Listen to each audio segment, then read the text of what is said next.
Cela t'évite de dépenser plus que ce qu'il ne faut et te permet donc d'épargner de l'argent là-dessus. Comment éviter les achats compulsifs? Dans cette vidéo, je te partage une méthode afin d'éviter des achats compulsifs dans le but d'économiser plus d'argent.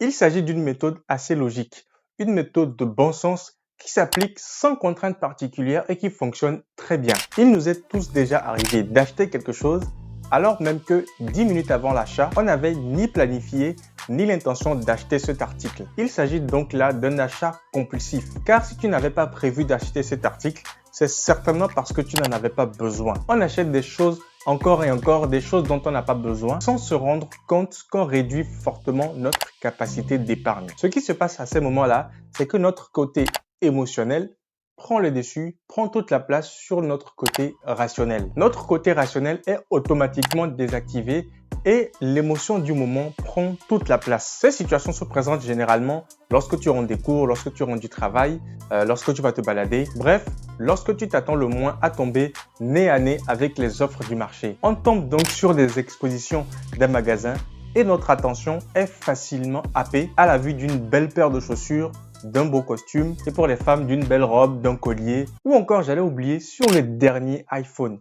Et hop, notre émotionnel prend le dessus sur le rationnel et on claque notre argent pour acheter cet article. Ce qu'il faudrait donc faire dans ce genre de situation, donc la méthode dont je vais te parler, c'est de se demander si l'achat de cet article est une nécessité absolue. Si je reprends l'exemple du iPhone, tu pourrais par exemple te demander ce que le dernier iPhone peut faire que ton téléphone actuellement ne peut pas faire ou qu'un autre téléphone moins cher que le dernier iPhone ne peut pas faire. Bon, s'il te faut absolument un téléphone, je ne sais pas, parce qu'on t'aurait volé ton téléphone, la réponse à cette question est donc oui. En revanche, tu peux trouver un téléphone moins cher que le dernier iPhone et qui fait exactement tout ce que le dernier iPhone sait faire. Les concurrents de iPhone proposent moins cher pour des caractéristiques identiques. Cela t'évite de dépenser plus que ce qu'il ne faut et te permet donc d'épargner de l'argent là-dessus. Si par contre, la réponse à la question de savoir s'il s'agit d'une nécessité absolue est non, donc si la réponse à cette question est non, par exemple, tu as un ordinateur, tu as flashé sur un autre ordinateur neuf alors que celui que tu as fait bien l'affaire, il répond à tous tes besoins. Si la réponse est non, accorde-toi un temps de 3 semaines.